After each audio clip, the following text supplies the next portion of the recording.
नमस्कार दोस्तों, कानपुर मशरूम में आपका स्वागत है। मैं रितेश कुमार सिंह कानपुर से मशरूम एक्सपर्ट। काफ़ी दिनों के बाद मैं आप लोगों से बात कर रहा हूँ। मशरूम में जो छोटी छोटी गलतियाँ हैं जिससे कि बहुत सारे लोग इस चीज़ों को नहीं समझ पाते हैं और इसको वो बिना ट्रेनिंग के काम को शुरुआत करते हैं तो बहुत सारे नुकसान उनको उठाना पड़ता है। तो इसी से संबंधित मैं आज आप लोगों से बात करूँगा कि मशरूम में जो छोटी छोटी गलतियां हम उसको कैसे सुधार करें ताकि हमारा मशरूम जो है सही तरीके से उत्पादन हो सके और हम उसका लाभ ले सकें। सबसे पहली गलती है ट्रेनिंग। कुछ लोग सोचते हैं कि हम YouTube से देखकर और इधर उधर से जानकारी इकट्ठा करके और मशरूम की ट्रेनिंग को ना करें और मशरूम का उत्पादन करें। तो होता क्या है दोस्तों कि आप अगर इधर उधर की जानकारी इकट्ठा करके मशरूम का उत्पादन करते हैं तो बाई चांस कभी होता है कि मशरूम आपका अच्छा उत्पादन हो गया तो आपके कॉन्फिडेंस मजबूत हो जाता है कि आप उत्पादन कर देते हैं। लेकिन कुछ मेजर गलतियां हैं जो आप करते हैं तो इससे आपकी भारी नुकसान उठाना पड़ता है, क्योंकि मशरूम में अगर एक मिस्टेक भी यदि आप कर देते हैं तो आपकी भारी नुकसान हो जाती है।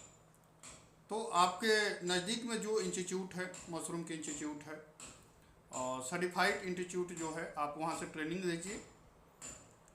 कोशिश करिए कि मशरूम की पूरी जानकारी लेकर ही इस काम को शुरुआत करें। अगर कहीं आपको प्रॉब्लम हो रही है मशरूम की ट्रेनिंग लेने में तो आप हमारे सेंटर को विजिट कर सकते हैं। डिस्क्रिप्शन में हम इसका नंबर और एड्रेस आपको दे दूँगा। दूसरी गलती है, देखिए मशरूम का कल्टीवेशन कैसे करते हैं। ऐसे इसको पूरा पकड़ेंगे गुच्छे को, आप मशरूम तो उत्पादन कर देते हैं, धीरे से ऐसे घुमाएंगे और ये देखिए हार्वेस्टिंग यही होता है मशरूम जब आप टूट के हाथ में आ गया। सब्जी आप खरीदने जाते हैं तो अब ये करीब 300 ग्राम के आसपास होगा। ऐसी सब्जी लेकर आते हैं जो काफी बूढ़ा हो गया हो और उसको जब घर में लेके आते हैं तो कई आप देख सकते हैं कितना सुंदर दिख रहा है ये। उसी तरह का मशरूम भी है। अगर मशरूम को समय से न तोड़ा जाए तो उसमें आपकी काफ़ी लॉस होती है। तो मशरूम तोड़ने के लिए मैं आपको बता दूं कि मशरूम जैसे ओस्टर मशरूम है तो उसके किनारे जो है फोल्ड होनी चाहिए और मैच्योर होना चाहिए। आप जब देखेंगे तो आपको खुद समझ में आ जाएगा कि ये मैच्योर हो रहा है।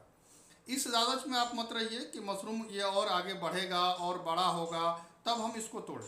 थोड़ा कच्चा है और उसकी वृद्धि हो रही है तभी आप उसको तोड़ें तो वो ज़्यादा आपके लिए फ़ायदेमंद होगा। तीसरा पॉइंट है मशरूम स्पॉन क्वालिटी। बहुत सारे हमारे नए ग्रोअर हैं जो स्पॉन को नहीं समझ पाते हैं कि मशरूम का बीज किस तरह का होना चाहिए। बहुत सारे लोग कहीं से वो मंगाते हैं और वहाँ से उनको सप्लाई मिल जाती है। बहुत सारे सेंटर से लोग जो है इस तरह से भी मशरूम के सीड सप्लाई कर देते हैं, सस्ते रेटों में सप्लाई कर देते हैं। तो आपको तो ये लगता है कि मशरूम आपका जो सीड है बहुत ही सस्ते रेट में आपको मिल गया, लेकिन एक सर्टिफाइड लाइफ से अगर मशरूम का सीड आप मंगाते हैं, जैसे हम लोग जो सीड भेजते हैं तो उसकी हम लोग की पूरी गारंटी होती है। तो मशरूम का सीड अच्छा ले, सफ़ेदी देख कर ले। मशरूम का सीड जो है सफ़ेद होना चाहिए, बिल्कुल सफ़ेद होना चाहिए। पैकेट हल्का टाइट होना चाहिए।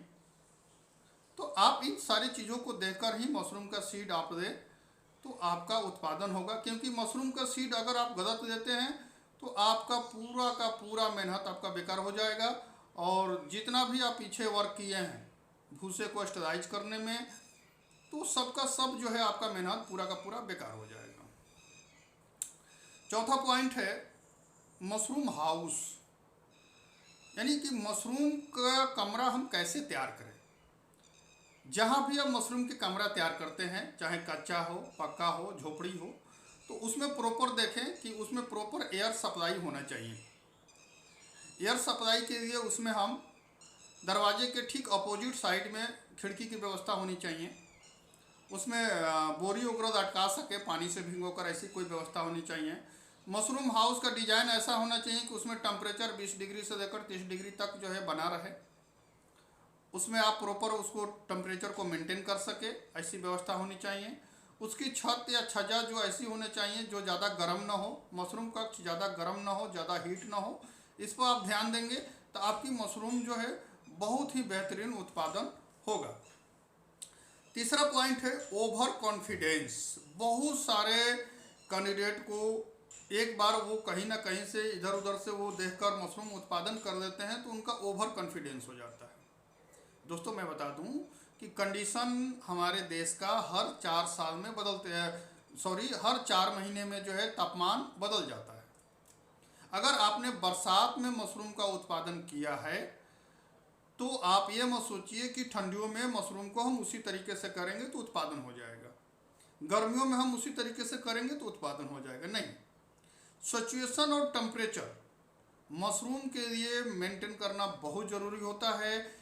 ह्यूमिडिटी आपको जो है मेंटेन करना बहुत ज़रूरी होता है। 80 से 90% की ह्यूमिडिटी आपको आपके फार्म हाउस में मेंटेन करना बहुत ज़रूरी होगा।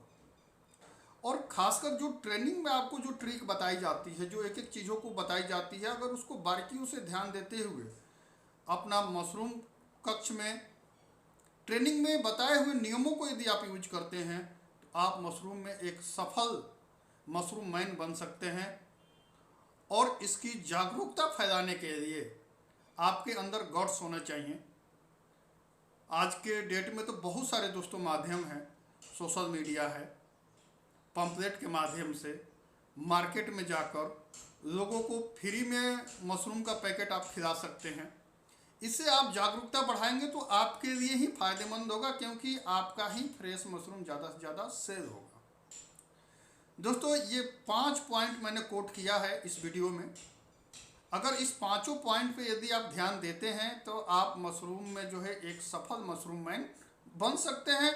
और आपका जो है ये फील्ड काफ़ी अभी खाली है और इस फील्ड में आप अपना करियर बना सकते हैं। बाकी मशरूम से रिलेटेड कोई भी जानकारी यदि आपको चाहिए या कोई भी मटेरियल मशरूम से रिलेटेड चाहिए तो डिस्क्रिप्शन में हमारे नंबर पर आप संपर्क करके या हमारे सेंटर में संपर्क करके सारी जानकारी दे सकते हैं। दोस्तों आज की वीडियो मैं यहीं पर समाप्त करता हूं।